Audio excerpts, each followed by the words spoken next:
কত লক্ষ লক্ষ টাকা খরচা করছে মদ খায়। এই রাস্তায় তো আছে অনেক মদের দোকান। আর অন্যান্য রাজ্যে বন্ধ হয়ে গেল, কিন্তু এই রাজ্যে আমাদের পার্টির লোকেরা বলছে না, এখানে মদ বিক্রি হবে, এখানে কসাইখানা থাকবে, এখানে মদ বিক্রি হবে, এটা বন্ধ হবে না। লোকের খাওয়া দাওয়াতে আপত্তি করা অপরাধ। আয়ার অপরাধ না, তুমি যে সাই দিচ্ছ তুমিও পাপের ভাগী। মদ খাওয়াটা ভালো না খারাপ? হ্যাঁ, কিছু লোক বলতে ভালো, আর আমিও বলবো ভালো। যদি আপনি নেশা করেন আপনি সুস্থ থাকবেন, কিন্তু আমাদের একজন পাঠক বলছে নেশা করলে 3টে লাভ হবে। শুনবেন 3টে লাভ? শুনবেন? হ্যাঁ না মানে এটা শোনার পরে আপনার নেশা করতে খুব ইচ্ছা হবে, কিন্তু নেশা শুনবেন? হ্যাঁ মানে নেশা করতে চাইছেন, তবে শুনবেন কেন? নেশা করলে 3টে লাভ হয়। শোনাবো কি না? বেশি করে নেশা করবেন। প্রথম বলছে নেশা করলে কমপক্ষে প্রথম লাভ হচ্ছে তোমাকে কখনো কুকুরে কামড়াবে না। কুকুরের জ্বালাতন খুব, আমি কুকুর দেখলে আমার খুব ভয় লাগে। তুমি যদি নিয়মিত নেশা করো তোমাকে কুকুর কামড়াবে না। দ্বিতীয় লাভ হচ্ছে তুমি যদি নেশা করো তোমার বাড়িতে কোনোদিন চুরি হবে না, তোমার বাড়িতে চোর আসবেই না কোনোদিন। আর 3 নম্বর লাভ হচ্ছে নিয়মিত টাইম টু টাইম যদি নেশা করো আর নেশা বাড়াতে থাকো, তাহলে তোমার এই যৌবন বা মাতা যেটা যুবতী, এই যৌবন বা যুবতী শরীর অটুট থাকবে, কখনো তুমি বুড়ো হবে না। যে যৌবন রক্ষা করার জন্য অত প্রকার কসমেটিক্স ইউজ করছি, হ্যাঁ গাল একটু কালো হয়ে গেছে, এই শীতের দিনে একটু ময়শ্চারাইজিং ক্রিম ব্যবহার করি, কিছু করতে হবে না, নিয়মিত নেশা খাও। নেশা করো, সে যে কোনো নেশা। 1 আঙ্গুলের নেশা হতে পারে, 1 আঙ্গুলের নেশা মানে 1 আঙ্গুলের সেবা, 2 আঙ্গুলের সেবা হতে পারে, 3 আঙ্গুল অথবা 5 আঙ্গুলের সেবা, যে কোনো নেশা বাড়ান। আপনার জীবন যৌবন অটুট থাকবে।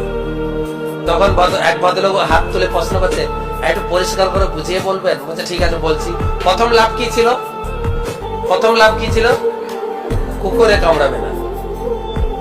তো তখন বলছেন এই নেশা করতে করতে করতে করতে একটা অসুখ আছে, অসুখ যেটা ক্যান্সারের ছোট ভাই, যেটাকে বলা হয় আলসার।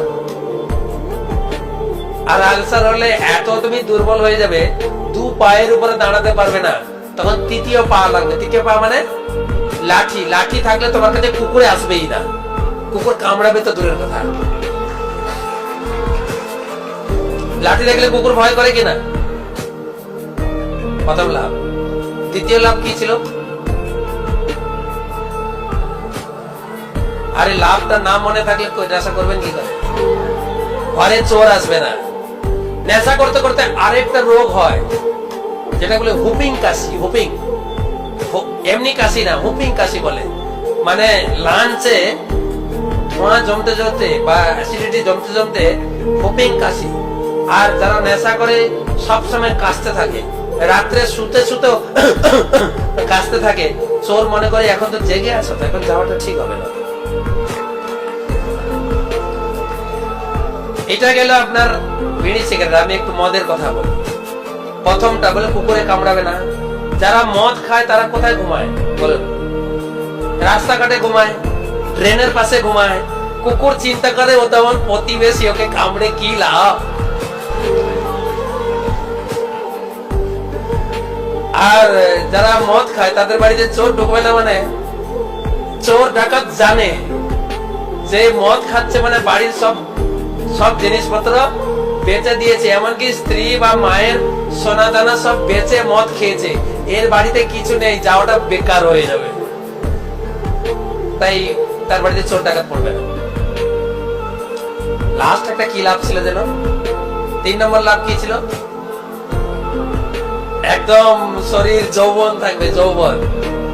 বলছে নেশা করতে করতে তুমি 2 আঙ্গুলের সেবা অথবা 5 আঙ্গুলের সেবা, এই নেশা করতে করতে করতে এতটাই অসুস্থ হয়ে যাবে, এই যৌবন বয়সেই মারা যাবে, বুড়ো হবেই না। তাই তো লাভ। প্রচুর টাকা খরচা করছে নেশাতে ঢুকে, প্রচুর টাকা খরচা করছে মানুষ নিজেদের ঘর গৃহস্থী উৎসবে, ছেলে মেয়ের বিয়েতে। যে ধর্ম চর্চায় লোকে খরচা করে